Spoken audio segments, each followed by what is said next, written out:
আইয়ুব আলাইহিস সালামের দরখাস্ত আর ফরিয়াদ এমন ভাবে কবুল করে নিলেন।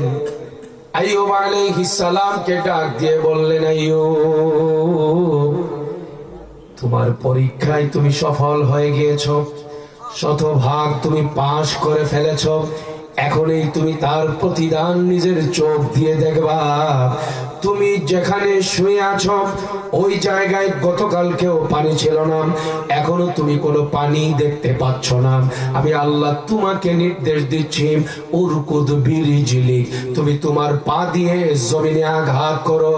হাযা মুগতাসালুন বারিদুন ওয়া শারাব, পা দিয়ে জমিনে আঘাত করা মাত্র দেখবে ওই জমিনের তলদেশে কি আছে তুমি কিছুই জানো না। আল্লাহ তাআলা বলেন, তোমার চিকিৎসার জন্য বিনা পয়সায় তোমাকে আরোগ্যতা দান করাবার জন্য, রোগ মুক্ত করার জন্য তোমার পায়ের আঘাত জমিনের যেই জায়গায় দিবা এর নিচে তুমি দেখতে পাবা একটা বড় গোসলখানা আমি আল্লাহ তোমার জন্য তৈরি করে ফেলেছি। আঘাত করো, তোমার পা দিয়ে আঘাত করা মাত্র দেখবা পানি, স্বচ্ছ পানি, ফ্রেশ পানি। এই পানি দিয়া তুমি গোসল করবা। আর 2 নাম্বার, ওই পানিটা গোসল করার পরে বাকি 2 নম্বর কাজ, ওখান থেকে পানি নিয়ে তুমি পান করবা। হাদা মুগতাসালুন বারিদুন ওয়া শারাব। হযরতে আইয়ুব আলাইহিস সালাম পা দিয়ে আঘাত করলেন, জমিনে জুড়ে আঘাত করলেন। এ ভাই,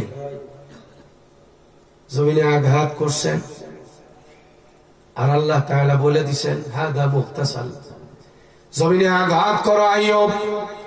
দেখবা জমিনের নিচে গোসলখানা হয়ে আছে, গোসলের পানি রেডি আছে। বুঝা গেল, জমিন কথা বলে কার হুকুমে? জমিন কাজ করে কার হুকুমে? ও ভাই, যেখানে পানি নাই সেখানে মুহূর্তে পানি আনার ব্যবস্থা করার ক্ষমতা আছে কার?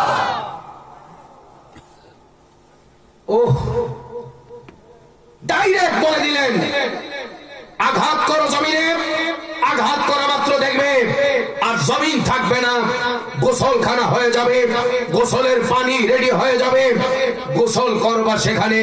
আঘাত করলেন, আল্লাহ তাআলার ফয়সালা অনুযায়ী গোসলের পানিতে পরিপূর্ণ হয়ে গেছে। সুবহানাল্লাহ। ভাই, আজকের এই জায়গায় ওয়াদা হতে হবে আল্লাহর সামনে।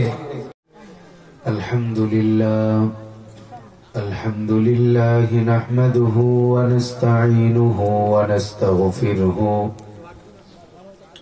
ওয়া নু'মিনু বিহি ওয়া নাতাওয়াক্কালু আলাইহি ওয়া নাউযু বিল্লাহি মিন শুরুরি আনফুসিনা ওয়া মিন সাইয়্যাতি আ'মালিনা। من يهده الله فلا مضل له ومن يضلله فلا هادي له ونشهد أن لا إله إلا الله وحده لا شريك له ونشهد أن سيدنا ومولانا محمدا عبده ورسوله صلى الله تعالى عليه وعلى آله وأصحابه وبارك وسلم تسليما كثيرا. أما بعد، فأعوذ بالله من الشيطان الرجيم. بسم الله الرحمن الرحيم. واذكر عبدنا أيوب إذ نادى ربه أني مسني الشيطان بنصب مسني الشيطان بنصب وعذاب اركض برجلك هذا مغتسل بارد وشراب ووهبنا له أهله ومثلهم معهم رحمة من عندنا وذكرى لأولي الألباب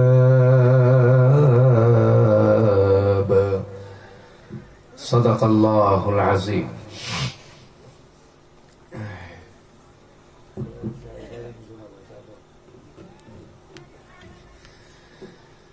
اللهم صل على محمد وعلى آل محمد كما صليت على إبراهيم وعلى آل إبراهيم إنك حميد مجيد. اللهم بارك على محمد وعلى آل محمد كما باركت على إبراهيم وعلى آل إبراهيم إنك حميد مجيد. اللهم صل وسلم وبارك عليه.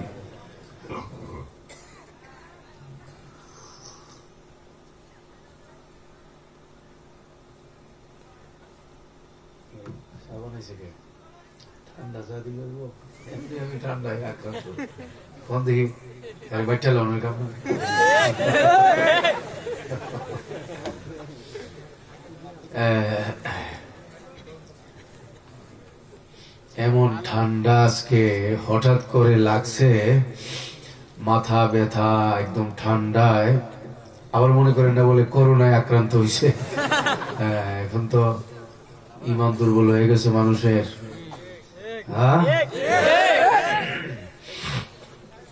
মানুষ দৌড়ায়, কেউ কেউ দৌড়ায় পীরের পিছনে, কেউ দৌড়ায় মাজারের পিছনে, কেউ দৌড়ায় মূর্তির পিছনে, কেউ দৌড়ায়।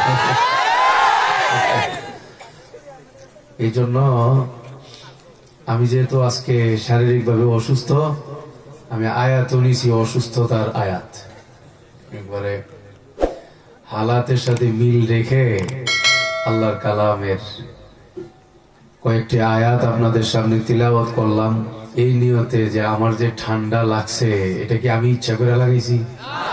আস্তে কয়, এই ঠান্ডা লাগছে কার ফায়সালায়? যদি আমি সুস্থ হই, আমি কি আমার চিকিৎসার বলে সুস্থ হতে পারবো? সুস্থ হলেও সেটা একমাত্র কার শক্তি? আল্লাহর শক্তি। তো মুফতি আখতারুজ্জামান হাফিজি দামাত বারাকাতু আমার অত্যন্ত মহাব্বতে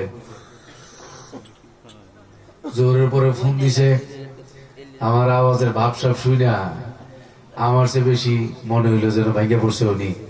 আমি বললাম যে আরে না, অসুস্থ এটা কি বললে অসুবিধা, আসবো তো, ওয়াদা যেহেতু দিছি।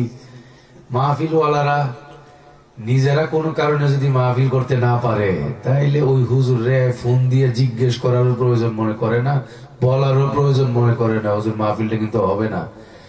আর যদি হুজুরে কোনো কারণে অসুস্থ হয়ে পড়ে, দাওয়াত রাখার পরে বিশ্বাস করেন হুজুরে যতক্ষণ পর্যন্ত খাটিয়ায় না শুইব, এর আগ পর্যন্ত প্রয়োজনে পুলিশ দিয়া হইলে ধরে আনবে, এরকম একটা ভাবসা। হালাত বড় নাজুক। খায়রান মহাব্বত আপনাদের সাথে আল্লাহ তাআলা যেন করে দেন, আমাদের সবাইকে যেন আল্লাহর ওয়াস্তে মহাব্বত পয়দা করে আমাদের সবাইকে আল্লাহ জান্নাতি হিসাবে কবুল করেন। এটার নাম তো বাংলা বাজার এলাকা না? এই এলাকার নাম কি? আচ্ছা, গোতালিয়া কতটুকু? কয় মাইল? আধা কিলো। তাইলে তো আমি এদিকে আসছি এর আগে। হ্যাঁ, এই যে কতবার বলে আসি, এর আগে একবার আসছিলাম না? একটা ইতিহাস আছে না ওই এলাকা, এটারা ভুলে গেছে। ইতিহাস যদি এই যুবকরা ভুলে যাও, তাহলে কিন্তু আজকে ওয়াজ অন্যদিকে চলবো। হ্যাঁ, এই গোতালিয়া একটা ইতিহাস আছে না আমার? আচ্ছা, আল্লাহ সবার ইমানকে মজবুত করে দেন, সবাই বলেন আমিন। অনেক বছর আগে আসছিলাম কোথালিয়ায়, 6 সালে। কত বছর হইল? 14 বছর আগে গুথালিয়ায় আসছিলাম বৃষ্টির মৌসুমে। ওই টিন দিয়া ব্যবস্থা করছিল আমার মনে পড়ে। আর যতটুকু মনে পড়ে প্রায় 3-3.5 ঘন্টা বা কম কম 4 ঘন্টার কাছাকাছি বয়ানো হয়েছিল আমার সেদিন রাতে। এখন তো আর এই জোয়ানি নাই, যদিও দেখেন দাড়িটারি কালো আছে, কিন্তু 14 বছর আগের গরম আর এখনকার হালাত কি একরকম? খায়রান, নীলক্ষী হাপানিয়া সমাজ কল্যাণ যুব সংঘ ও এলাকাবাসীর উদ্যোগে আয়োজিত আজকের এই 4র্থ বার্ষিক ইসলামী মহাসম্মেলনে মঞ্চে উপস্থিত আমার মুহতারাম আলেমে দ্বীন, সদরে ইজলাস, উপস্থিত হযরত উলামায়ে কেরাম, মুরব্বিয়ানে ইজাম, দূর দূরান্ত থেকে আগত বেরাদারানে ইসলাম ও আমার অত্যন্ত প্রাণের প্রিয় যুবক ভাইরা, আল্লাহ তাআলার অশেষ মেহেরবানি যে তিনি আমাকে এবং আপনাদের সকলকে আজকের এই মুবারক মজলিসে আসার জন্যে, বসার জন্যে কবুল করেছেন, তৌফিক দান করেছেন। দিল খুলে বলি আলহামদুলিল্লাহ।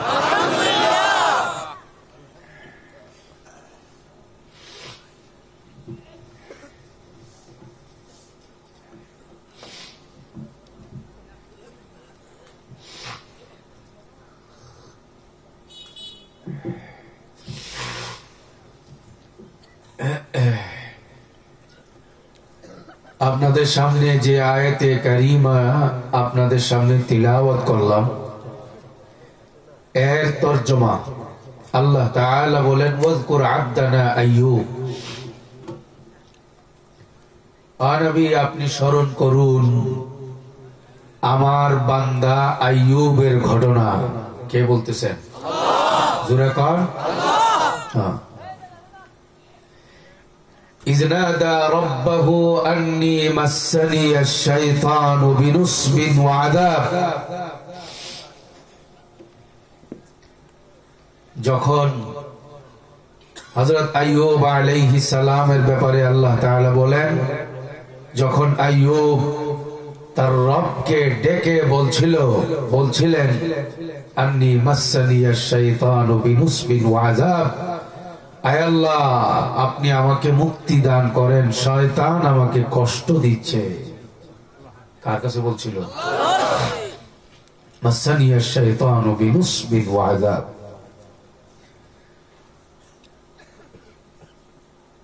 বাস্তবতা হলো, মূল ঘটনাটা ছিল যা, তার খোলাসা সংক্ষিপ্ত বিবরণ হলো এইরকম।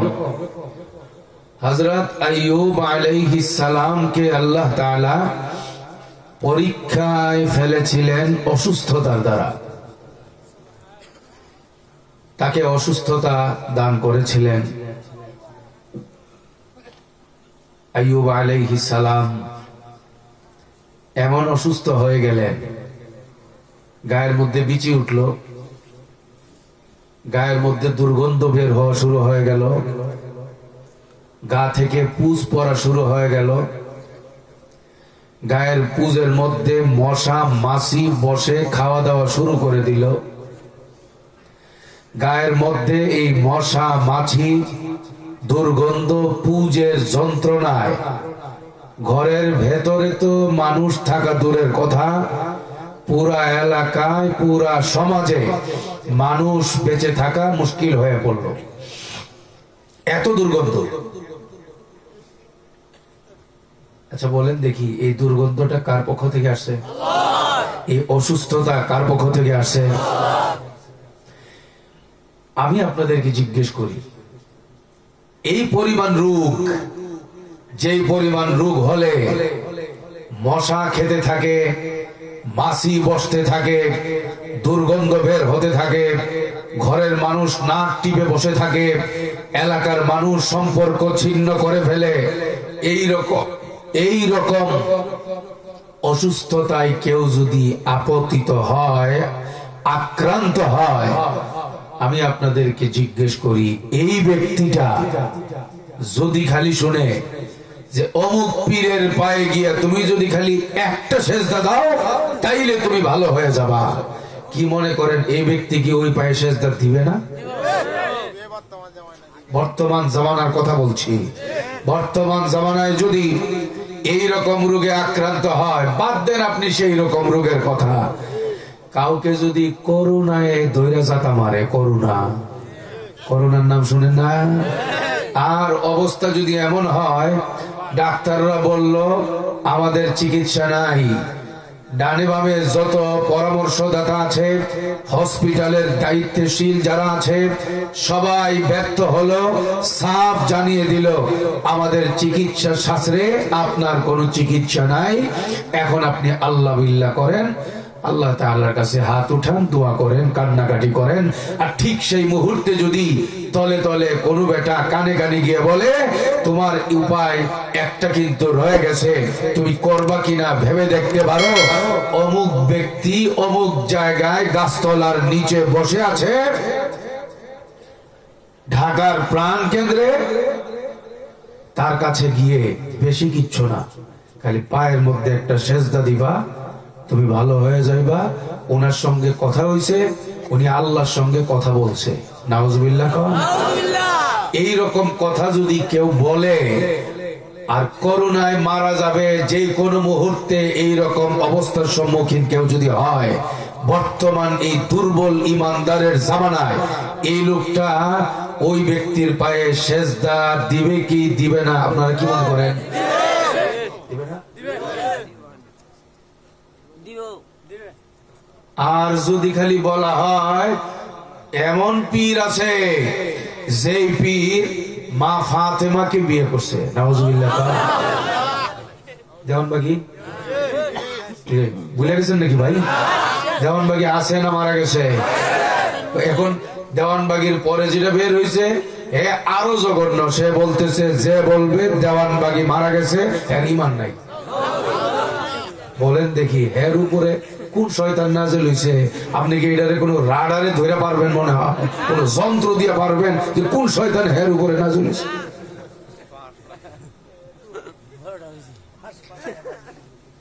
দেওয়ানবাগি যার ব্যাপারে সারা দেশের উলামায়ে কেরাম একমত যে সে মুসলমান নয়, বরং সে মুরতাদ। জি আসতে বলেন কে? দেওয়ানবাগি কি মুসলমান ছিল না মুরতাদ? যে ব্যক্তি কথা বলে আমি আল্লাহকে বলছি, কুতুবকে পাঠাইছি, আল্লাহ এটা করে দেন, আল্লাহ চুপ, আল্লাহ চিন্তার মধ্যে পড়ে গেছেন, এই জাতীয় কথাবার্তা যে বলে একবার কেন 1000 বার মুরতাদ হয়ে দুনিয়া থেকে বিদায় নিছে। আমার বুঝে আসে না, এরকম জলজলা বেঈমান হওয়ার পরেও যে ব্যক্তি এই রকম কথা বলে যে স্বপ্ন যুগে আমি নবীকে বিবস্ত্র অবস্থায় ড্রেনে পড়ে থাকতে দেখছি, নাউজুবিল্লাহ, এই রকম কথা যার জবান দিয়া উচ্চারণ হয়, এই ব্যক্তি মুসলমান কিভাবে হয়? আমার দেওয়ানবাগিকে নিয়ে আক্ষেপ না, আমার আক্ষেপ হইল আমি শুনি যে এই দেওয়ানবাগির কাছে নাকি কিছু চাওয়ার জন্যে, পাওয়ার জন্যে, হাসিল করার জন্যে অনেক বড় বড় ডক্টর, সচিব, ব্যারিস্টারও নাকি সেখানে গিয়ে বলে বসে। এদের এই শিক্ষার কোনো দাম আছে? মাথার মধ্যে কি কোনো জ্ঞান আছে না গোবর? কম দেখি। আল্লাহ সবাইকে বুঝার তৌফিক দান করেন, সবাইকে হেদায়েত দান করেন। হ্যাঁ, এ ভাই, আইয়ুব আলাইহিস সালামের কথা মনে আসেনি? আইয়ুব আলাইহিস সালাম অসুস্থতায় আক্রান্ত হলেন। দুনিয়ার সব মানুষ যদিও জানবে আইয়ুব নবীর অসুস্থতা বেড়ে গিয়েছে, দুনিয়ার সব মানুষ যদিও জানবে, দেখলেই মনে করবে আইয়ুব নবীর স্বাভাবিক কোন রোগ হয়েছে, আইয়ুব আলাইহিস সালাম তিনি তার দিলে দিলে ইয়াকিন করে আছেন, আমার গায়ে যে মশাগুলো বসতেছে, যে মাছিগুলো বসতেছে, আমার গায়ের যত রোগ সুখ দুঃখ যা দেখা দিচ্ছে, আমি আইয়ুবের ইয়াকিন আছে এই সবগুলো কেউ না জানলেও আমার মাওলা সব জানতেছে। কয়টা মাছি বসতেছে আমার গায়ে, কয়টা মশা বসতেছে আমার গায়ে, কয়টা বিচে উঠতেছে আমার গায়ে, কি পরিমাণ দুর্গন্ধ ঢুকছে আমার গায়ে, এই সবগুলো দুনিয়ার কেউ না জানলেও না দেখলেও সবগুলো দেখতে পাচ্ছেন কে? আইয়ুব আলাইহিস সালামের দিলে শতভাগ ঈমান আর ইয়াকিন আছে, ভরসা আছে আল্লাহর উপরে। তিনি আল্লাহর উপর ভরসা করে সবর করে ধৈর্য ধরে ঈমানি বলে বলিয়ান হয়ে রুগ্ন অবস্থায় ঘরের ভেতরে দিন কাটাচ্ছেন, রাত কাটাচ্ছেন, কিন্তু তার ছেলে মেয়েরা নাই, তার আত্মীয় স্বজন নাই, তার একজন বিবি ছাড়া বাকি সব বিবিরা নাই, এলাকার সব লোকজন তার থেকে হাত গুটিয়ে নিল, এলাকার থেকে সবাই বিচ্ছিন্ন হয়ে গেল।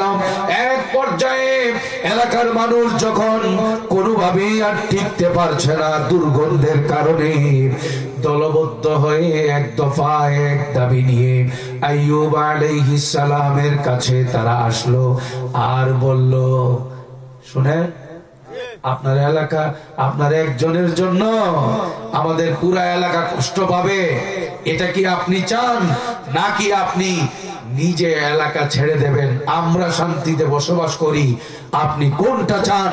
এই প্রস্তাব দেয়া মাত্র আইয়ুব আলাইহিস সালাম এলাকাবাসীকে লক্ষ্য করে বললেন, আমার দ্বারা সামান্য কোন প্রাণী কষ্ট পাক, কোন আল্লাহর বান্দা কষ্ট পাক, কোন নর কিংবা নারী কষ্ট পাক, সেটা আমি বরদাস্ত করব না।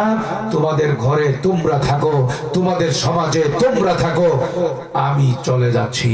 আইয়ুব আলাইহিস সালাম তার ঈমানের বলে বলিয়ান হয়ে আল্লাহর উপর ভরসা করে, তার দিলের ইয়াকিন ছিল যা দিচ্ছেন আল্লাহ তাআলাই দিচ্ছেন, যা হচ্ছে আল্লাহ তাআলার পক্ষ থেকে হচ্ছে, আল্লাহ তাআলার ফয়সালার বাইরে কিছুই হয় নাই, কিছু হবে না, কিছু হতে পারে না।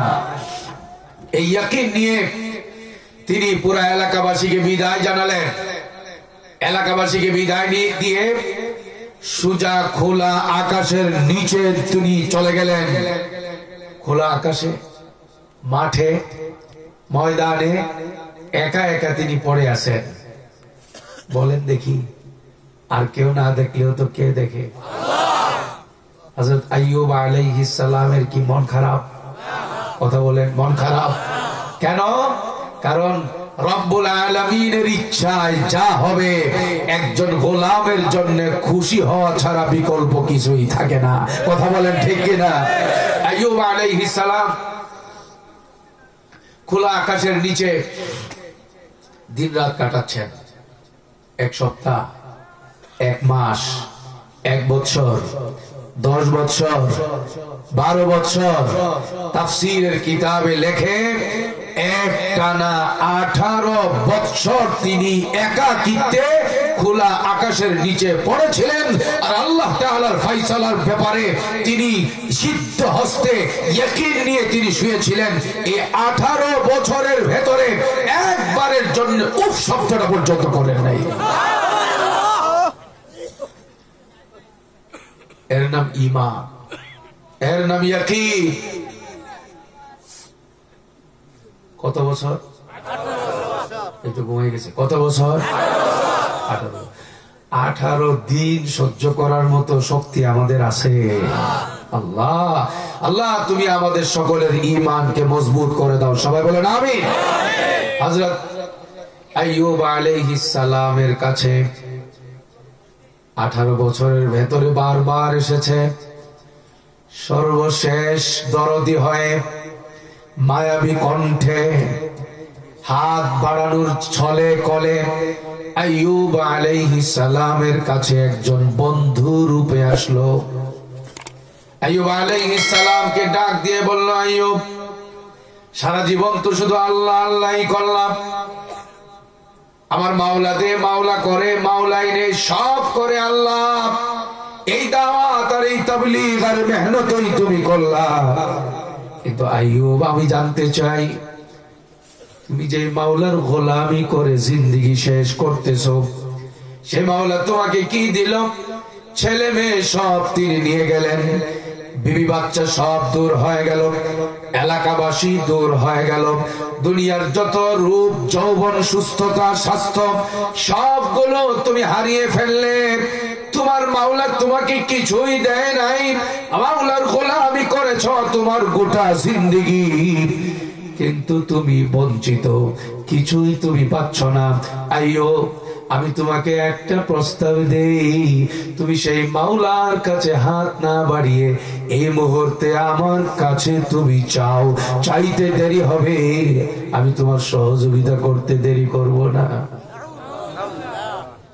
কি বলেন? একজন নবীর পক্ষে আল্লাহকে বাদ দিয়া দুনিয়ার কোন ব্যক্তির সামনে মাথা নত করবে কল্পনা করা যায়? আসতে বললেন, কল্পনা করা যায়? একজন নবী টাকার সামনে বিক্রি হবে, সেটা মাথা নত, সেটা কোনো বিশ্বাস করা যায়? একজন নবী তার ঈমানকে দুর্বল করে কোন ব্যক্তির হুঙ্কারে তিনি দুর্বল হয়ে যাবেন, এটা কি কোনোদিন স্বপ্নেও ভাবা যায়? সেই আইয়ুব নবীর উত্তরসূরিরা বাংলাদেশে আছে না নাই? মূসা নবীর উত্তরসূরিরা বাংলাদেশে আছে না নাই? ইউসুফ নবীর উত্তরসূরিরা বাংলাদেশে আছে না নাই? ইব্রাহিম নবীর উত্তরসূরিরা বাংলাদেশে আছে না নাই? বাংলাদেশে আইয়ুব নবীর উত্তরসূরি কারা? এলাকার যত রাজনৈতিক মাতবর, লিডার, সভাপতি, সেক্রেটারি, তারা হইল আইয়ুব নবীর উত্তরসূরি, তাই না? হ্যাঁ, চেয়ারম্যান, মেম্বার, এমপি, মন্ত্রী, ব্যারিস্টার। কেমনে বুঝাই? রাসূলুল্লাহ সাল্লাল্লাহু আলাইহি ওয়াসাল্লাম বলেন, ইন্নাল উলামা ওয়ারাসাতুল আম্বিয়া। এই জামানায় যত উলামা আছে, যেই জামানায় যত সত্যিকারের আলেম থাকবে, তারা সব নবীদের উত্তরসূরি। শুধু এক নবী না সব নবী? কথা বলেন, এক নবী না সব নবী? সব নবীর ভিতরে আইয়ুব নবী আছে না নাই? মূসা নবী আছে না নাই? ইব্রাহিম নবী আছে না নাই? আল্লাহর নবী বলে গেলেন, আমার ইন্তেকালের পরে যেই জামানায় উলামায়ে কেরাম যারা যেখানেই থাকবে, মনে রাখবে তারা সব নবীর উত্তরসূরি, সব রাসূলগণের উত্তরসূরি। আইয়ুব আলাইহিস সালাম শারীরিকভাবে অসুস্থ হয়ে গেলেন, শারীরিকভাবে অক্ষম হয়ে গেলেন, গা থেকে দুর্গন্ধ বের হয়েছে। গায়রুল্লাহ তার সামনে এসেছে হাত বাড়াবার জন্য, সহযোগিতা করার জন্য, বন্ধু রূপে এসেছে। আইয়ুব নবী আল্লাহ ছাড়া আল্লাহর কোন বান্দার সামনে মাথা নত করবে না, হাত পাতবে না, সাহায্য নেবে না, নেওয়ার চেষ্টাও করবে না। সাফ জানিয়ে দিলেন তিনি সেই আইয়ুব নবীর সত্যিকারের উত্তরসূরি যদি তুমি কটিয়াদির ভিতরে দেখতে চাও, আইয়ুব নবীর সত্যিকারের উত্তরসূরি যদি বাংলা বাজার এবং সেই বাংলা বাজারে তুমি যদি দেখতে চাও, গুথালিয়ায় নীলক্ষীতে যদি দেখতে চাও, বাংলাদেশের জমিনে আইয়ুব নবী সহ সকল নবীদের উত্তরসূরি যদি দেখতে চাও, বর্তমান জামানায় নবীদের সত্যিকারের হক উত্তরসূরি হলেন দেওবন্দিয়ার কওমি আলেম উলামা। কথা বলেন ঠিক কিনা?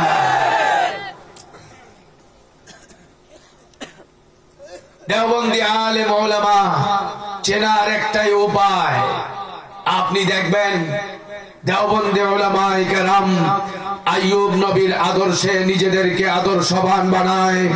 দেওবন্দি আর কওমি মাদ্রাসার আলেম উলামা আমার নবীর জন্য, নবীর আদর্শের জন্য জীবন দেয়।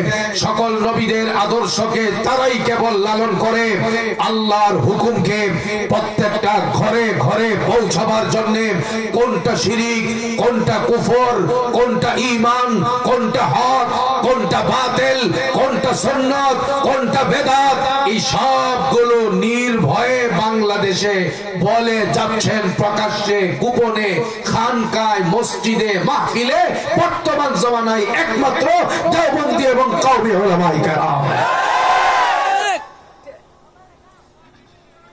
আপনারা আমরা দেখতে পাচ্ছি দেওবন্দি উলামা, কওমি মাদ্রাসার উলামা, দেওবন্দি কওমি ইমাম ও খতিব, দেওবন্দি এবং কওমি মুফতি মুহাদ্দিস আল্লাহর কথা বলার জন্য, নবীর কথা বলার জন্য, কোরআনের কথা বলার জন্য জীবন বাজি রেখে রাতের অন্ধকারে কুয়াশার ভেতরে দেশের এক দিক থেকে আরেক দিকে তারা চষে বেড়াচ্ছেন। বাতিলদের লম্ফ জম্ফ উৎপাত অনেক বেশি হওয়া সত্ত্বেও কিয়ামতের ময়দানে একজন আলেম যেন আল্লাহর দরবারে আসামি হয়ে দাঁড়াতে না হয়, আল্লাহ তাআলার কাঠগড়ায় চুপ হয়ে যেতে না হয়, সেই জন্য আল্লাহর কথাগুলো তারা বলে যাচ্ছেন, শরীয়তের কথাগুলো তারা বলে যাচ্ছেন। সেই কথা মানতে হবে। যদি আমি জান্নাত পেতে চাই, সত্যিকারের আলেমদের ফতোয়া মানতে হবে। আমি যদি জান্নাত পেতে চাই, হোক আপনি আওয়ামী লীগ করেন, হোক আপনি বিএনপি করেন, হোক আপনি লাঙ্গলের পার্টি করেন, সেটা আপনার ব্যাপার, কিন্তু মনে রাখতে হবে ফতোয়া বাদ দিয়ে, শরীয়ত বাদ দিয়ে, কোরআন হাদিস বাদ দিয়ে, আল্লাহ এবং নবী রাসূল বাদ দিয়ে শুধু রাজনীতি আর টাকার বস্তা দিয়ে কিন্তু জান্নাতে যাওয়া যাবে না। সুতরাং জান্নাতে যারা যেতে চায়, আমরা যেতে চাই তো, কারা কারা যেতে হবে? নারে তাকবীর, নারে তাকবীর। আল্লাহ তুমি সবাইকে জান্নাতি হিসাবে কবুল করো, সকলের পরিবারকে জান্নাতি হিসাবে কবুল করো, প্রত্যেকটা যুবককে বিশেষ করে জান্নাতি হিসাবে কবুল করো, হযরত আলীর উত্তরসূরি হিসাবে কবুল করো, হযরত আব্দুল্লাহ বিন ওমরের উত্তরসূরি হিসাবে কবুল করো, হযরত আবু হুরায়রার উত্তরসূরি হিসাবে কবুল করো, মদিনা ওয়ালার রঙে রঙিন হওয়ার জন্য সবাইকে তুমি কবুল করো।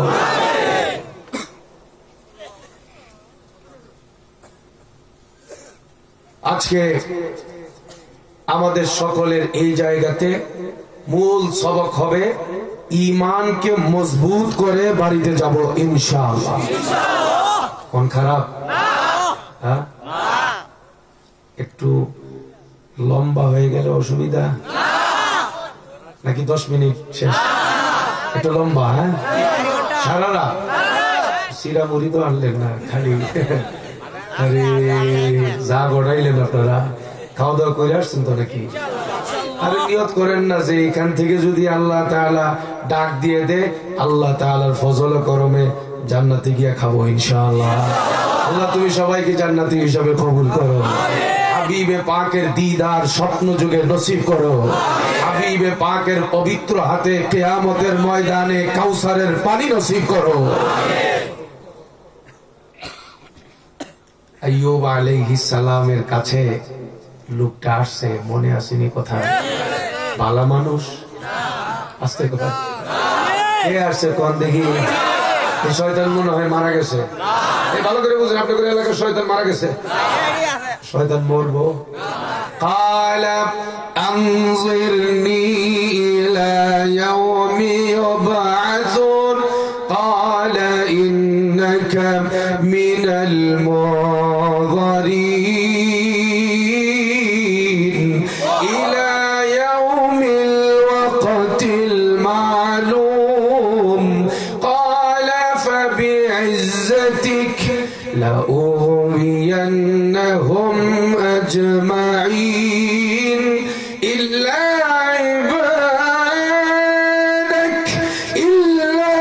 عبادك منهم المخلصين.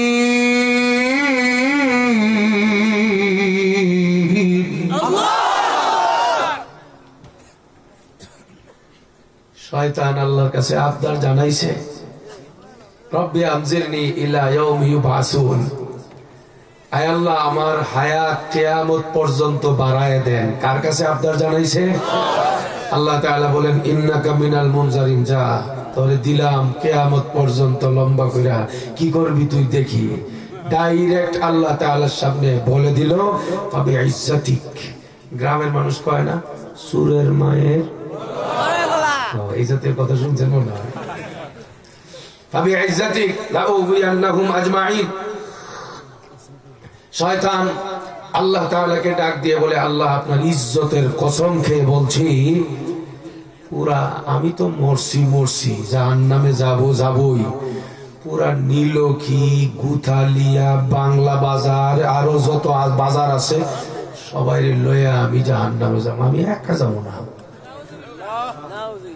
কিরে ভাই এই শয়তান কি যাইবো যে জাহান্নামে আমগরে নিয়ে যাওয়ার চ্যালেঞ্জ করছে, এ কি বৈশা আছে মনে হয়? এর কি মসজিদে গিয়ে আল্লাহ বিল্লাহ করণের কোন কাম আছে? এর তো কাম একটাই, সার্ভিস একটাই। পরিষ্কার সে যখন বলে দিল সাথে সাথে নতি স্বীকার করে বলল ইল্লা ইবাদাকা মিনহুমুল মুখলাসিন। ছাড়বো সব ছাত্রকে গুমরা বানিয়ে ছাড়বো, সব টাকাওয়ালাদেরকে গুমরা বানিয়ে ছাড়বো, সব মন্ত্রী এমপি কে গুমরা বানিয়ে ছাড়বো, সব রাজনীতিবিদকে গুমরা বানিয়ে ছাড়বো, সব বান্দাদেরকে গুমরা বানিয়ে ছাড়বো ইল্লা ইবাদাকা মিনহুমুল মুখলাসিন। তবে এর মধ্যে যারা আপনার খালেস বান্দা যারা হবে, আপনার প্রিয় বান্দা যারা হবে, যারা আপনার প্রেমে পাগল হবে, যারা আপনার ঈমানের বলে বলিয়ান হবে, যারা কোরআনকে সিনার মধ্যে ধারণ করবে, যারা কোরআনকে শুধুমাত্র সুফিসের মধ্যে রাখবে না, কোরআন অনুযায়ী আমল করবে, হাদিস অনুযায়ী আমল করবে, শরীয়ত অনুযায়ী আমল করবে, সুন্নত অনুযায়ী আমল করবে। সবাই করবেন তো? কথা বলেন করবেন করবেন করবেন জোরে কান করবেন।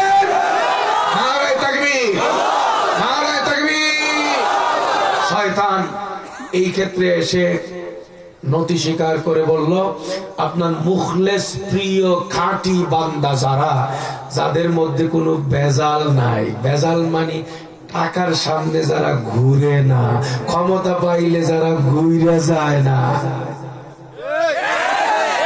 টাকা পাইলে যারা ঘুরে যায় না, আছে না এরকম? টাকার আগে একরকম, টাকার পরে আরেক রকম, আছে না? নাই। হ্যাঁ, শয়তান নতি স্বীকার করে বলছে ইল্লা ইবাদাকা মিনহুমুল মুখলাসিন। আপনার খালেস নির্ভেজাল বান্দা যারা হবে, তবে তাদেরকে আমি ষড়যন্ত্র করব টেলিভিশনের মাধ্যমে, ফেসবুকের মাধ্যমে। ফেসবুক আসেনি দেশে? ভালো করে বলছেন আসেনি? এটা কি ভালো জিনিস? বর্তমান জামানায় আমি তো মনে করি সবচেয়ে বড় গজবের কোন মাধ্যম থাকলে এটার নাম ফেসবুক। যদিও এটাকে দিয়ে অনেক কাজ হয়, কিন্তু কাজের সে আকামের পরিমাণই বেশি হয়। কথা বলেন ঠিক কিনা? যারা হে করে উঠছো এরা কিন্তু এটি বেশি করে। আল্লাহ তুমি সবাইকে হেফাজত করো, সবার আঙ্গুলগুলো হেফাজত করো। এই আঙ্গুলগুলো, এই যে টিপেন যে এই আঙ্গুলগুলো, আল্লাহ তুমি আঙ্গুলগুলো হেফাজত করো, আঙ্গুলের মাথাগুলো হেফাজত করো।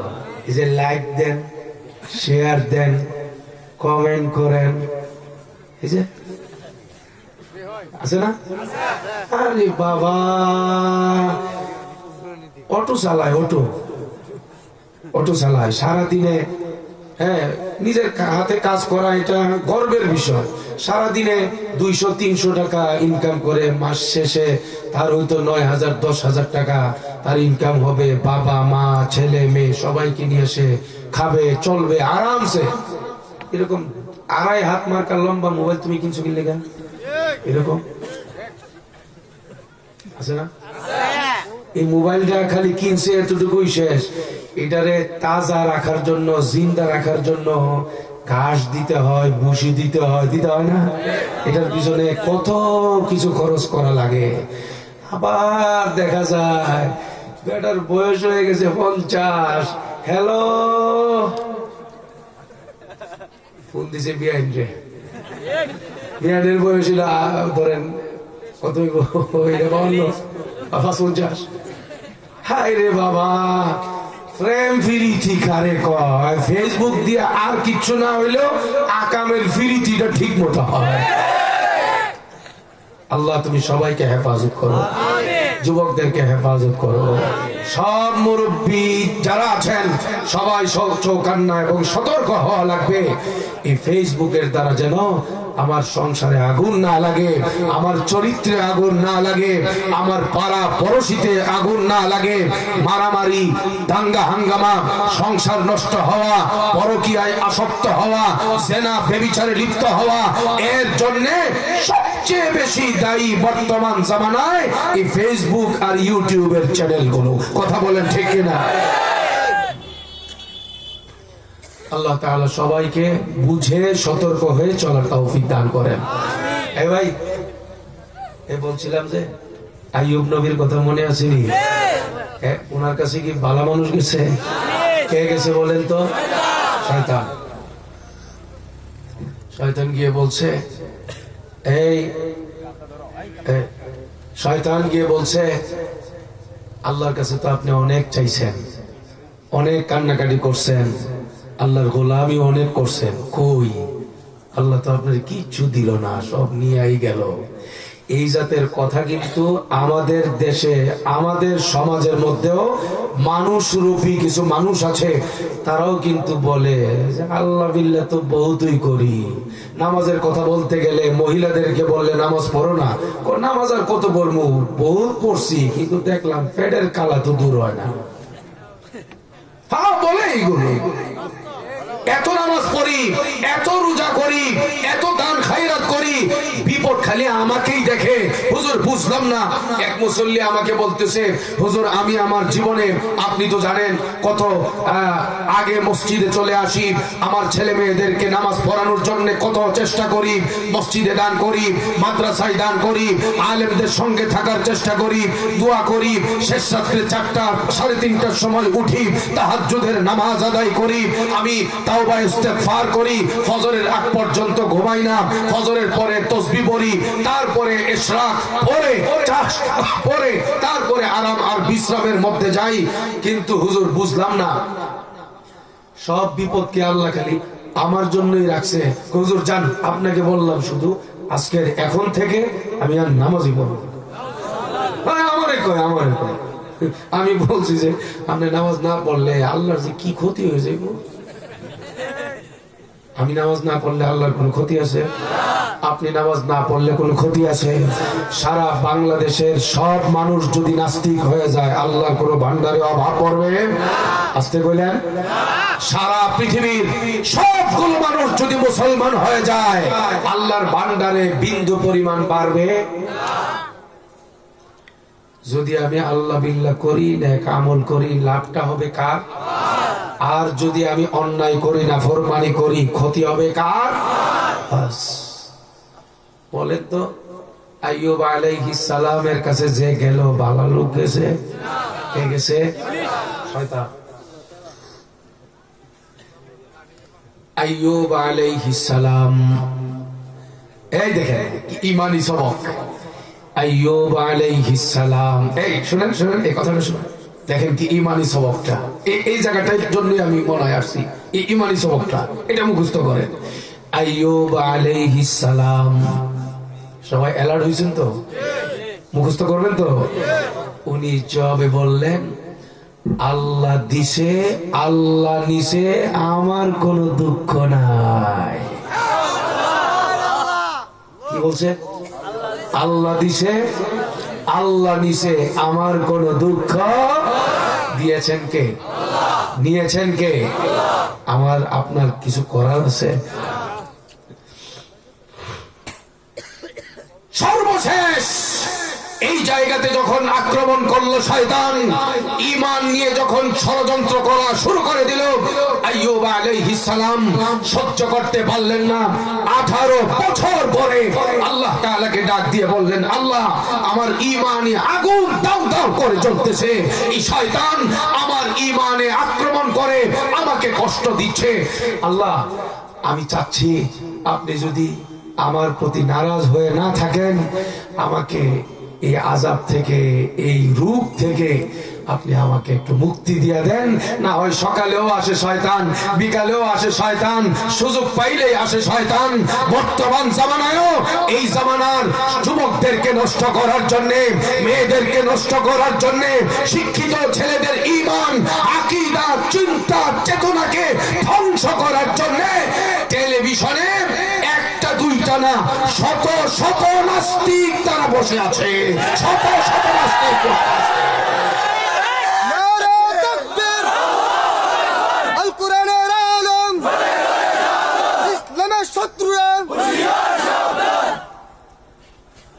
আমাদের আওয়ামী লীগের ভাইদেরকে নিয়ে আমাদের মাথায় কোনো পেরেশানি নাই, বিএনপির ভাইদেরকে নিয়ে আমাদের কোনো চিন্তা করি না। আমরা এই দেশে আওয়ামী লীগ, বিএনপি, লাঙ্গলের ভাই সহ আমরা আলেম ওলামা, ইমাম, খতিব, মুফতি, মুহাদ্দিস কাঁধে কাঁধ মিলিয়ে মসজিদ, মাদ্রাসা, দ্বীনের খেদমত আমরা আঞ্জাম দিয়ে যাচ্ছি।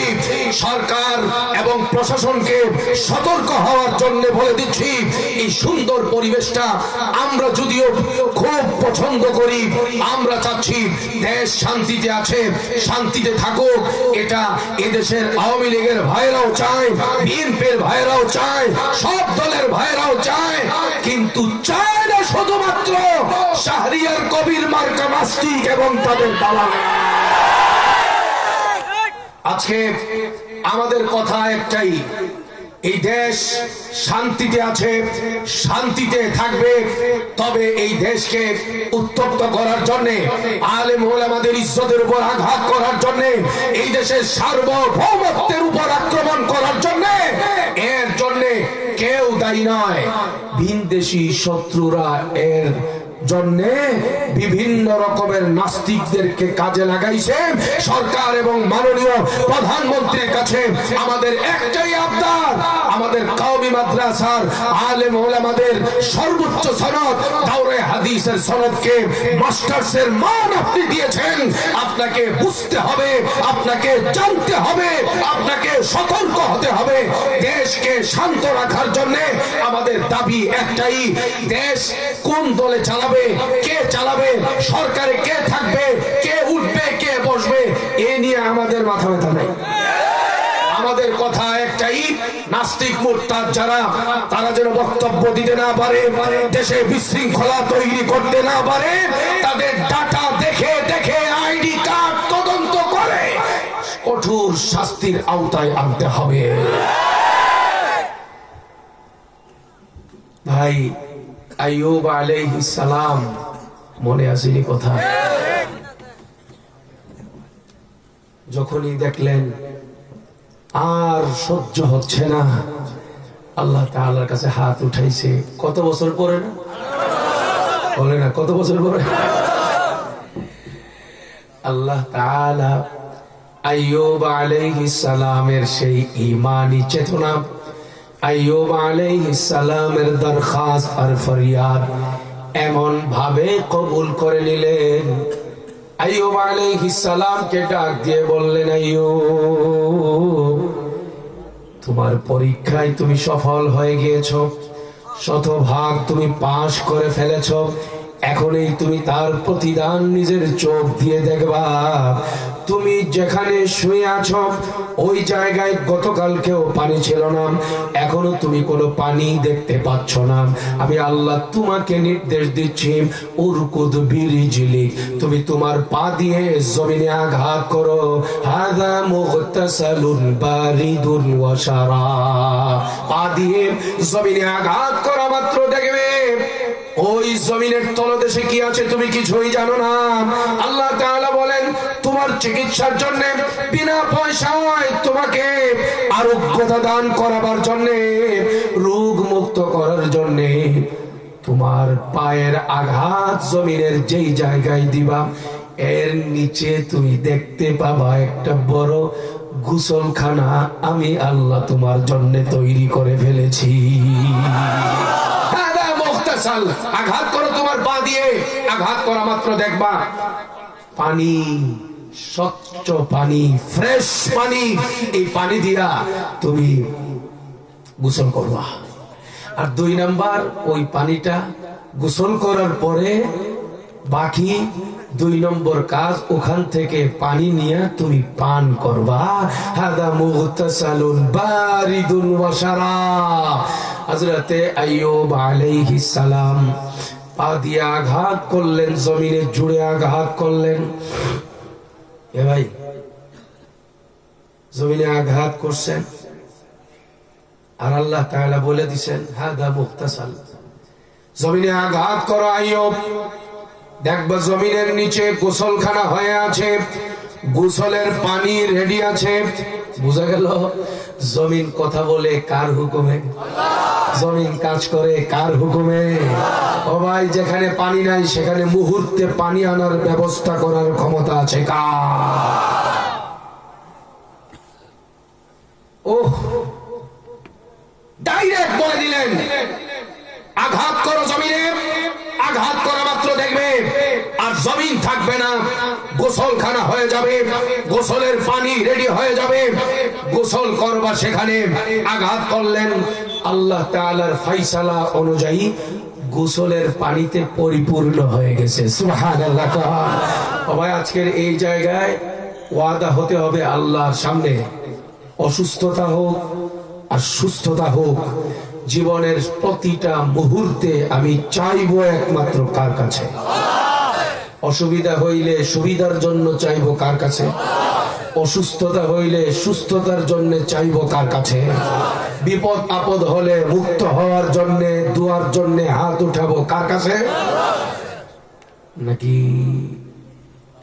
রাজারবাগ, দেওয়ানবাগ, আটরশি, মাইজভান্ডারি, চন্দ্রপাড়া, খড়মপুর আছে না, শাহজালাল, শাহপরা?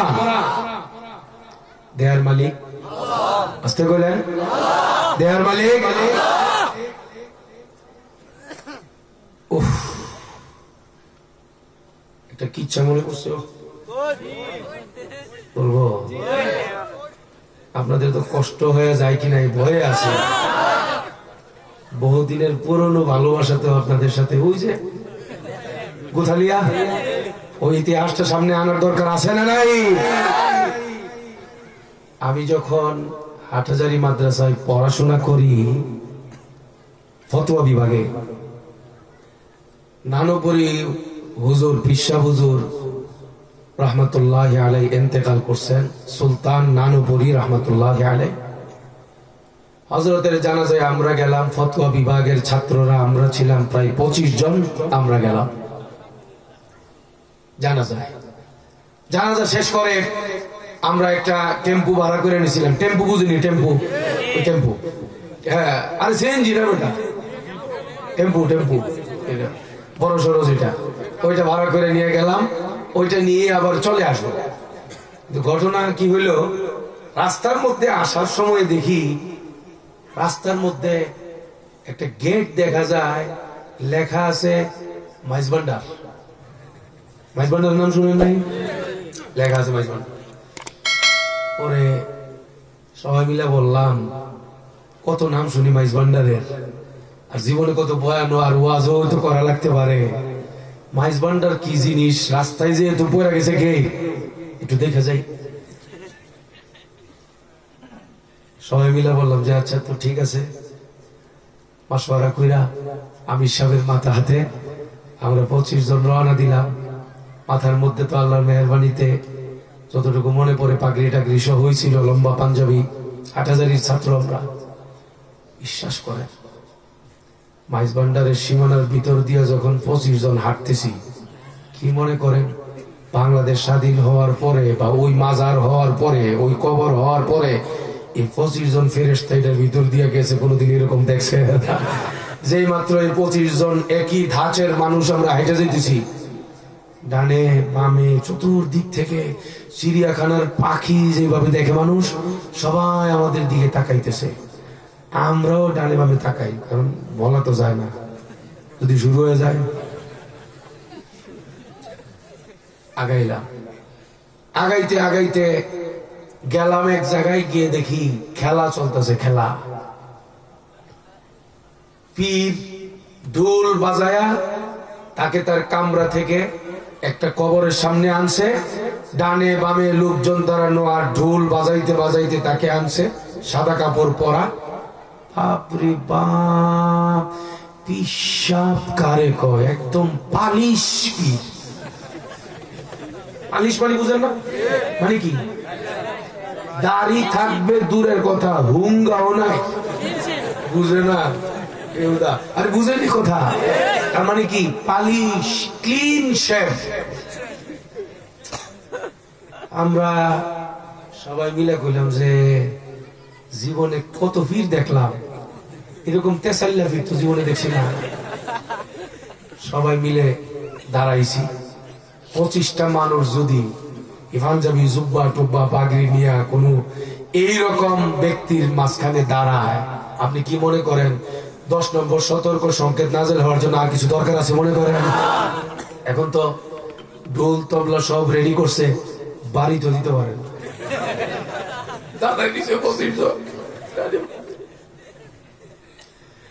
বাড়িটা দিতে গেলেই তো আমরা দাঁড়ানো, আমরা তো গেছি দেখার জন্য যে আছে কি এর ভিতরে। এমন সময়ে প্যান্ট শার্ট ওয়ালা এক দালাল আমাদেরকে লক্ষ্য করে কয়, হুজুর এভাবে তাকায়েন না আমগুর দিকে। তুই কি ডর লাগে? এভাবে তাকায়েন না কে? কই এখানে শরীয়ত চলে না। আমি কই কি চলে? ও মারফত চলে। এরপরে এই যে দেখেন না, দিছে আমারে হোমিওপ্যাথিকের মেডিসিনের মতো দিছে না, এরকম ছোট্ট একটা কাপ দিয়া ওই প্যান্ট শার্ট ওয়ালাটা এরকম বলতেছে, কিছু দেন কিছু নেন, কিছু দেন কিছু নেন। আমরা তো আর চাইতেছি না, মান ইজ্জত দিয়ে কি করবো, টিয়া পয়সা গেলে গা।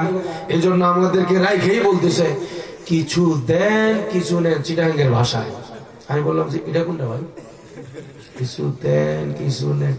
অন্যরা আমাকে ডাক দিয়ে বলতেছে, ভাই তুমি যে বিপদে ফালাইতেছ তুমিও বিপদে পড়বা, এখানে আমাদের আর কেউ নাই ডানে বামে, শেষ পর্যন্ত মুসিবত হবে।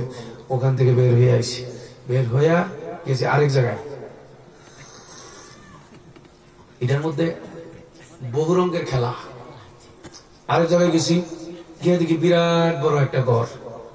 এই ঘরের ভিতরে 15-20 জন হবে। হাই রে, কোরআন শরীফ পড়া কারে খেচ্চা কোরআন শরীফ পড়তেছে। হাই কোরআন শরীফ পড়া এই জীবনে কোরআন শরীফ আমরা এই একবারে পুরা আজমতের সাথে গুরুত্ব দিয়া কোরআন শরীফ পড়তেছে। আমরা যখন গেছি সবাই আমাদের দিকে তাকায় রয়েছে, তাকায় রয়েছে। মানে হইলো এই কোরআন শরীফ পড়াটাই হইলো বিজনেস। কেউ গেলেই তারা সবাই অপেক্ষায় থাকে, এই বুঝি সবাই রে 10 টাকা 20 টাকা 30 টাকা এরকম করে দিব। আমরা তো কিছু দিই না, আমরা খালি খারাপ। আমরা দাঁড়াইছেন কেন? আমি কইছি যে আপনাকে পড়া শুনবার লেগে দাঁড়াইছি। অন্ত আপনি কি মনে করেন পড়া আইব মনে হয় মুখ দিয়া? পরে দেখি কিছু কিছু মানুষ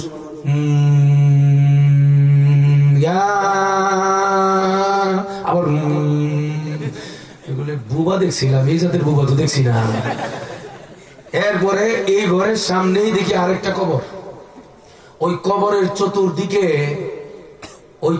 চতুর্দিকে নামাজের ঘরে মসজিদের মধ্যে যে এরকম দাগ দেওয়া থাকে কাতার, ওই কবরের চতুর্দিকে কাতার করা। আর কবরের ডানে বামে চতুর্দিকে মহিলারা সেজদায় পড়ে আছে, একদম সরাসরি কবরের সামনে। এগুলো যেটা চোখ দিয়ে দেখছি সেটা বললাম। আমরা 25 জন গিয়া আসসালামু আলাইকুম। কি মনে করেন মহিলারা সেজদায় আছে? মনে হয় মহিলা গ্রুপে ঠাড়া করছে না। মহিলারা কিন্তু আবার আরেক দিক দিয়ে ভালো। খালাতো ভাই, ফুফাতো ভাই, মামাতো ভাই, তুলা ভাই, চাচাতো ভাই, হ্যাঁ বোন জামাই, সবার সাথে আনন্দ ফুর্তি বেপরদা যা কিছু করবে। ইমাম সাহেবের সামনে কিন্তু এরকম এমনি ভালো আছে, শরমে কড়া কড়া। আমরা 25 জন গিয়ে দাঁড়াইছি, সালাম দিছি, মহিলারা উঠে কয় আল্লাহ হুজুর বেড়া, একবার মুখ টুক ঘুইরা অন্যদিকে গিয়া বসে আছে। আমরা যখন ডানে তাকায় আসি, এমন সময় দেখি ওই কবরের পাশে এক বুড়া বেটা মোমবাতি আর আগরবাতি বেছে। বুড়া বেটা আমাদেরকে বলে যে হুজুর কি দেখেন এখানে?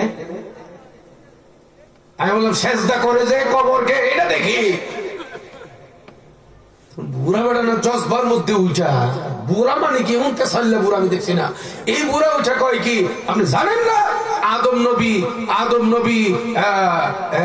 আদম আলাইহিস সালাম যিনি আদম নবীকে ফেরেশতারা সেজদা করছিল, আপনি জানেন না? এটা বইলা আর সময়ও দিল না, সুযোগও দিল না কথা বলার। এক পর্যায়ে আমাকে বলতেছে আমাদের সবাইকে, শুনেন হুজুর এই মাসলা মাসাইল আপনার কাছে রাখেন, এই মহিলারা যারা এখানে কবরের সামনে মাথা নোয়াইছে আপনারা জানেন না তো, এরা একটা প্রেমের সাগরে হাবুডুবু খাইতেছে। আপনারাও এই প্রেমের সাগরে আসেন, দেখবেন যে মাসলা মাসাইল কিচ্ছু থাকবে না। বাস্তবতা হচ্ছে নাস্তিক এবং মুরতাদরা যেমন যুবকদের ঈমান ধ্বংস করার জন্য চেষ্টা করে, ষড়যন্ত্র করে, পীর নামের এলেম নাই, কালাম নাই, সনদ নাই, আখলাক নাই, চরিত্র নাই, নামাজ নাই, দাড়ি নাই, পর্দা নাই, শুধুমাত্র টাকা কামাইবার জন্য, ব্যবসা করার নিয়তে নারীদের ঈমান নষ্ট করার জন্য, যুবকদের ঈমান নষ্ট করার জন্য, সহজ সরল মনের নারী পুরুষদের ঈমান নষ্ট করার জন্য দেওয়ানবাগীর মতো হাজারো দেওয়ানবাগী বাংলাদেশে এখনো জীবিত আছে।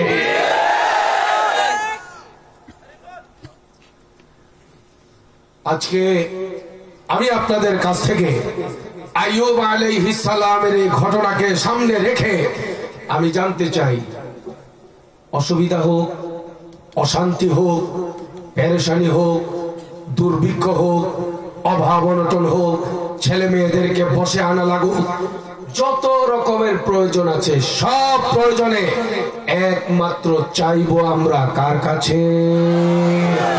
রাজারবাগে যাব, দেওয়ানবাগে যাব, আটরশিতে যাব, মাইজভান্ডারে যাব, চন্দ্রপাড়ায় কেউ যাবেন, এলাকার কেউ যাব না, আত্মীয় স্বজন কাউকে যেতে দেব না, কোন ভণ্ড পীরকে এলাকার ভেতরে এসে গুমরাহি ছড়াতে দেব না।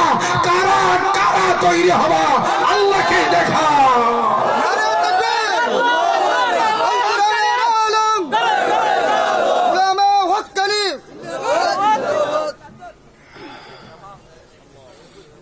বলছিলাম যে কথা, আইয়ুব আলাইহিস সালাম এই জায়গাতে একটা সমস্যার সমাধান নিয়ে যেতে হইব। এখন একটা প্রশ্ন আছে, বলবো প্রশ্নটা? হুজুর কোনটা মানব? দেওয়ানবাগেও তো আলেম আছে, আটরশিও তো আলেম আছে, আছে না? এরাও তো আলেম, এরাও তো ফতোয়া দেয়, আপনিও ফতোয়া দিচ্ছেন। আপনি ফতোয়া দিচ্ছেন আটরশিতে যাওয়া যাবে না, আর আটরশিতে অমুকে নিজেকে মুফতি বলে দাবি করে, আর সবাইকে বলে শুধু আটরশিতে যাইবা এইরকম না, কুরবানিটা সহ গরু সহ ওখানে নিয়ে যাইবা। হ্যাঁ, নিজেদেরকে মুফতি বলে দাবি করে।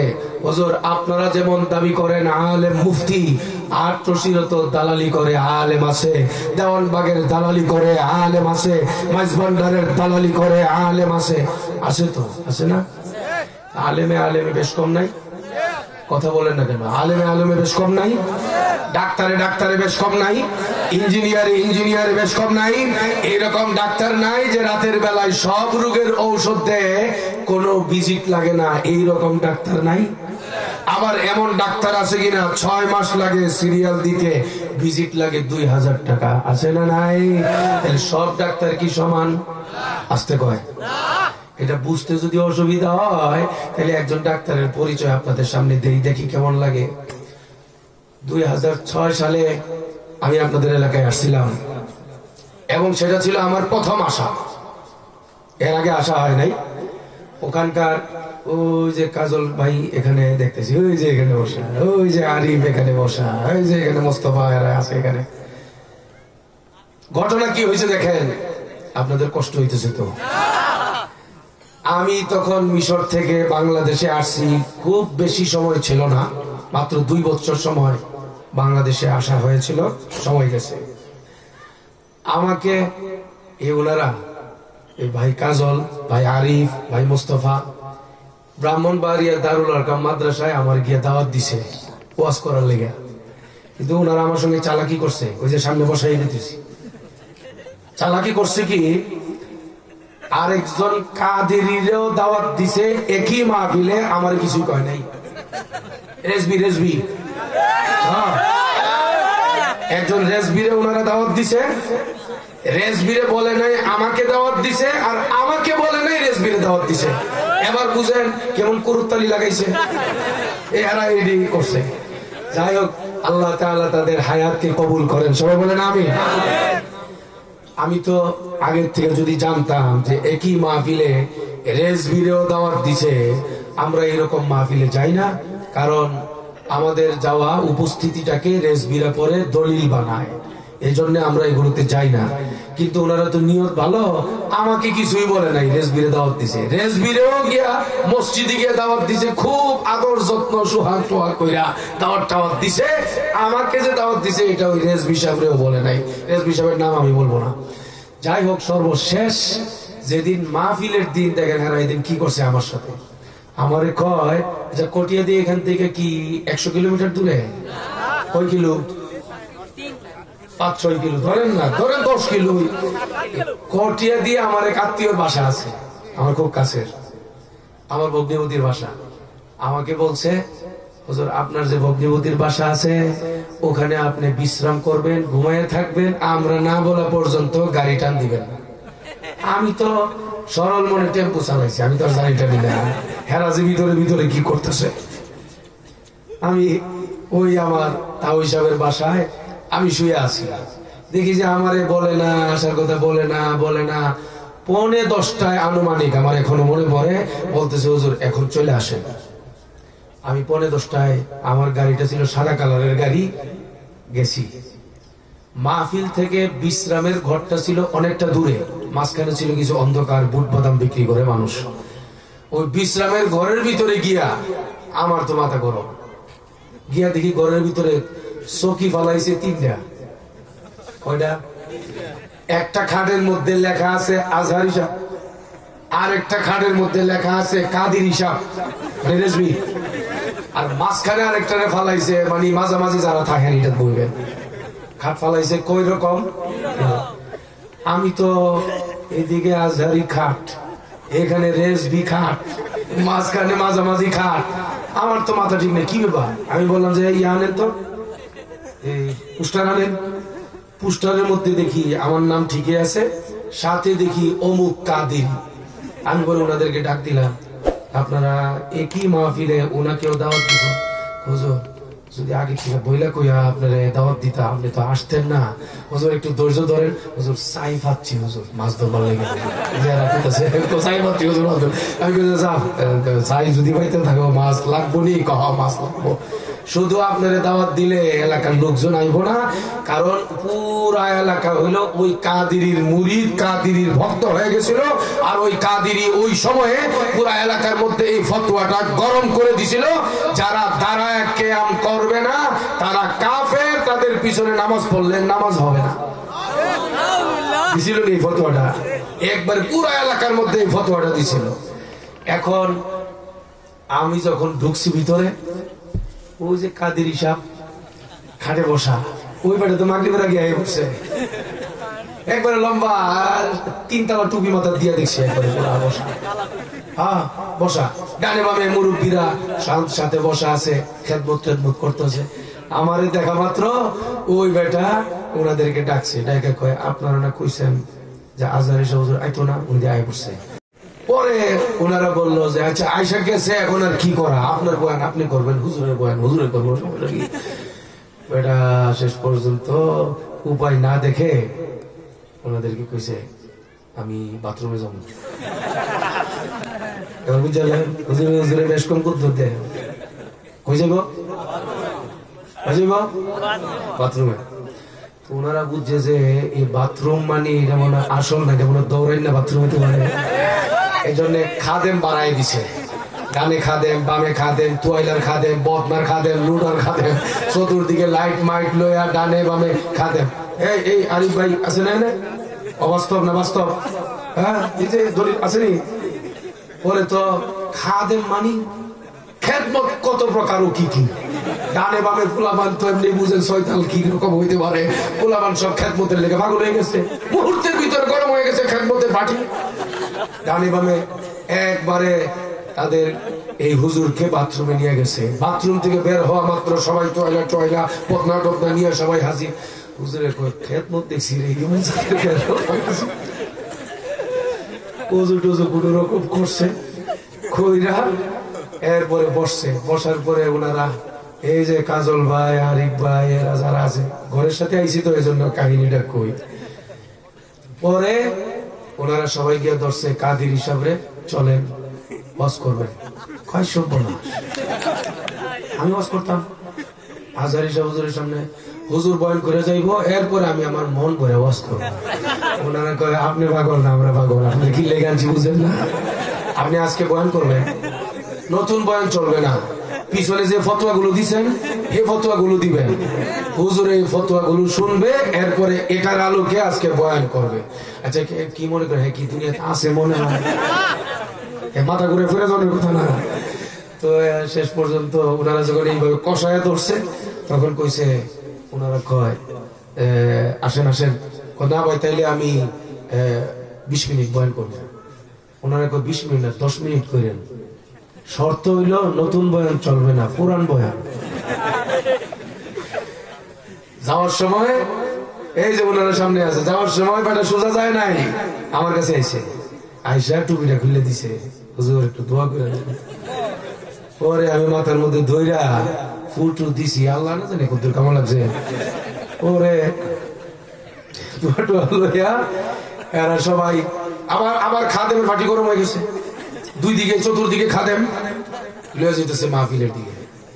ওই স্টেজ থেকে বিশ্রামের ঘর পর্যন্ত মাঝখানে বেশ ফাঁকা, এখন ডানেও খাদেম, বামেও খাদেম, সামনে খাদেম। দেখেন না আমি আসার সময় কি পরিমাণ জুস, এখন এরকম একটা জুস ধরেন দেখাইছে। এখন তো এর মাথা গরম হয়ে গেছে, অর্ধেক রাস্তায় গিয়ে কয় বুঝলাম না, বাথরুমে গিয়ে শান্তি নাই, এখন আমি স্টেজে যাবো শান্তি নাই, আমার কোনো মাথার মধ্যে কিছু আসতেছে না। সবাই মিলে কইলে এই হুজুরের মাথায় কিছু আইতেছে না, সব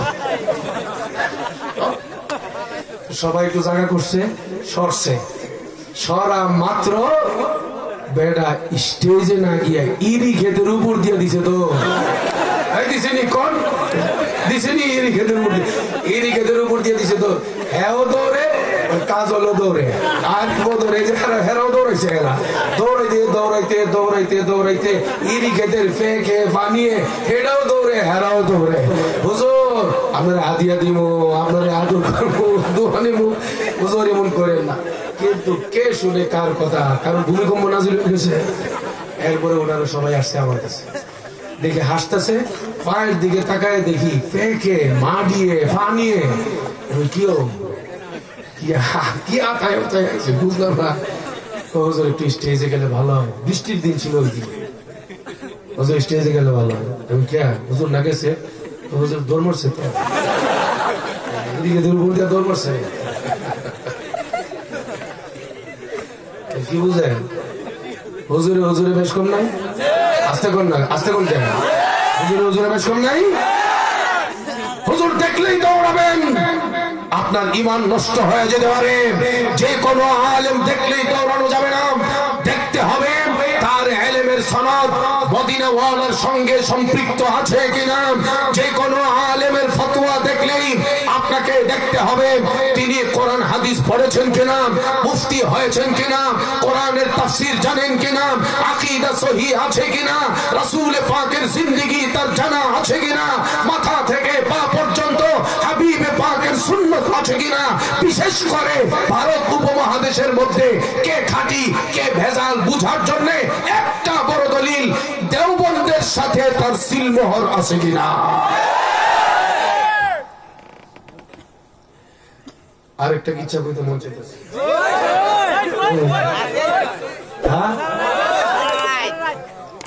মিশর যাওয়ার আগে, মিশর তো গেছি অনেক বছর আগে, মিশর যাওয়ার আগে আমার 5 দিন ব্যাপী তাফসির মাহফিল ছিল ভুলা ইলিশা ঘাট।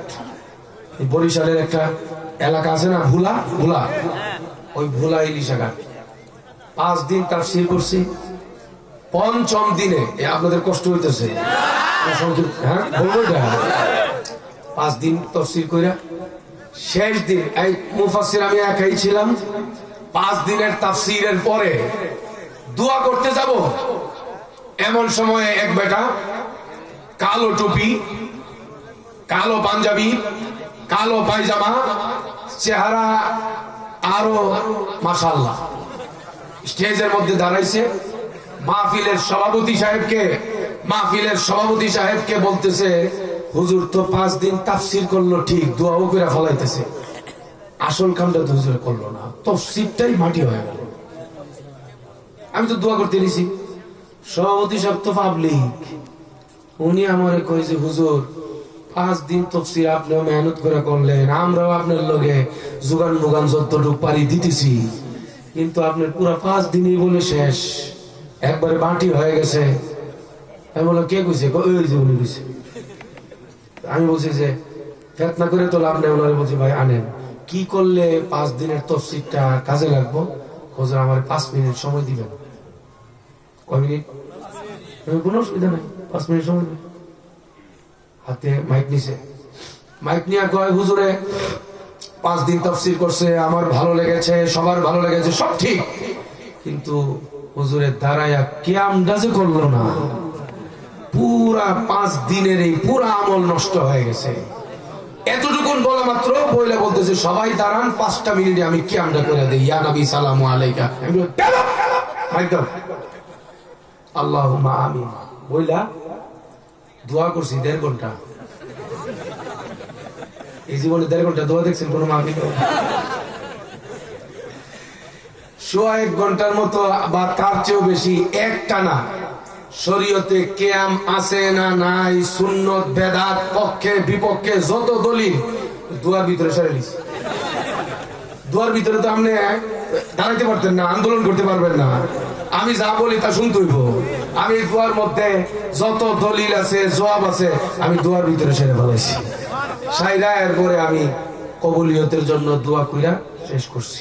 কি মনে করেন এই বেটা যে খালি ছিল, হ্যাঁ কি মনে করেন জমিনে আছে? দুয়ার ভিতরে এর উপরে ভূমিকম্প নাজিল হইছে না? দোয়া শেষ হওয়া মাত্র হে আস্তে করে যাওয়ার ভাব ধরছে। আমি বলছি যে ওনাকে ডাকেন, সবাই চলে গেছে।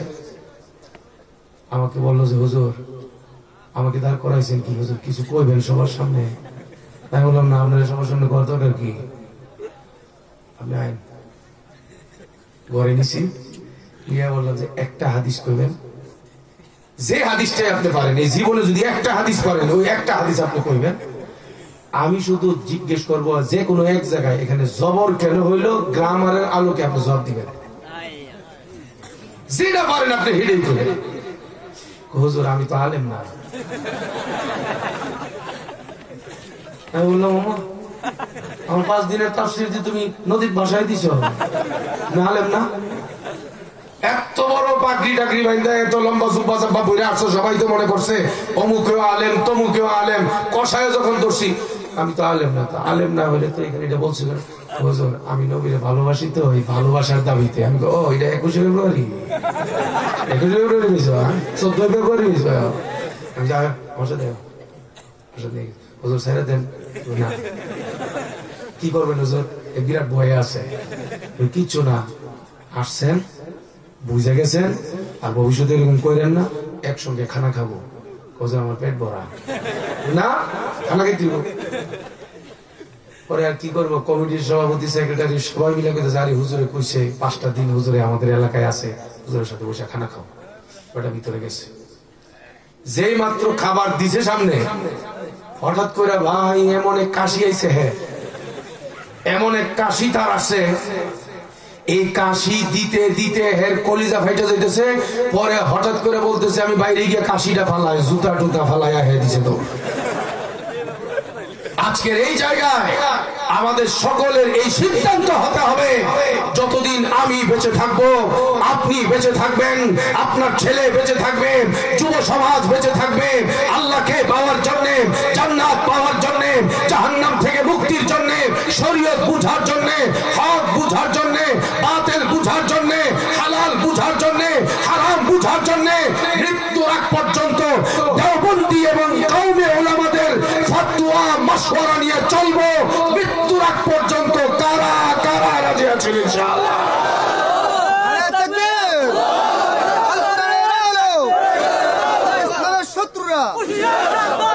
আল্লাহ তাআলা আমাদের সকলের দিলকে কবুল করেন, সবাই বলেন আমিন। আমি শেষের দিকে চলে আসছি। সর্বশেষ কথা কি হয় দেখেন, হযরত আইয়ুব আলাইহিস সালাম, মনে আসেনি কথা?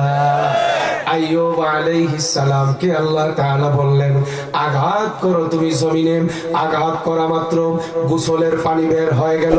গোসল করা মাত্র সেকেন্ডের ভেতরে, মুহূর্তের ভেতরে পুরো শরীর সুস্থ হয়ে গেল আগের মতো একদম। পুরো বডিতে কোনো রকমের রোগ নাই, রোগের ছোঁয়া নাই। সুবহানাল্লাহ। এক পর্যায়ে হাবিবে এক পর্যায়ে হযরতে আইয়ুব আলাইহিস সালাম পানি পান করলেন, ভিতরগত যত রোগ ব্যাধি ছিল তা থেকেও মুক্ত হয়ে গেলেন তিনি। অপর দিকে আল্লাহ তাআলা বলেন, ওয়া ওয়াহাবনা লাহু আহলাহু ওয়া মিথলাহুম মাআহুম রাহমাতাম মিন ইনদিনা ওয়া যিকরা লিউলিল আলবাব। সুবহানাল্লাহ। আল্লাহ তাআলা বলেন, শোনো, আমার আইয়ুব সবর করেছে, ধৈর্য ধরেছে। আমি আল্লাহর উপর ভরসা করে ঈমানের হেফাজত করে কুরবানি দিয়েছে। তার শরীরে পচন ধরেছিল, আমি আল্লাহর ফয়সালায় সব হয়েছে। ছেলে মেয়ে, বিবি, বাচ্চা, আত্মীয় স্বজন, শুধুমাত্র এক বেবি ছাড়া সব বিবি তাকে ত্যাগ করে চলে গিয়েছে। আল্লাহ তাআলা বলেন, আমি আল্লাহ তাকে সুস্থ করে দিলাম, বাহ্যিকভাবে সুস্থ করে দিলাম। ভিতরগত ভাবেও যদি রোগের কোনো প্রয়োজন থাকে, আমি আল্লাহ তাকে সুস্থ করে দিলাম। অবশেষে তার অসুস্থ হওয়ার আগে তার পরিবার পরিজন, ছেলে মেয়ে, বিবি, বাচ্চা যা ছিল, আমি আল্লাহ আগের চেয়ে ডবল পরিমাণ দান করে দিলাম। বলেন তো দেওয়ার মালিক কে? ভাই, আজকে শুরু থেকে এই পর্যন্ত যা বললাম, আমাকে, আমার মুহাব্বতের সবাইকে ঈমানকে মজবুত রেখে শরীয়তের উপর অটল থেকে জান্নাতি জিন্দেগি বানিয়ে দুনিয়া থেকে বিদায় নেওয়ার তৌফিক দান করেন, আমিন। ওয়া আখিরু দাওয়ানা আনিল হামদুলিল্লাহি রাব্বিল আলামিন। ওয়াসসালামু আলাইকুম ওয়া রাহমাতুল্লাহি ওয়া বারাকাতুহু।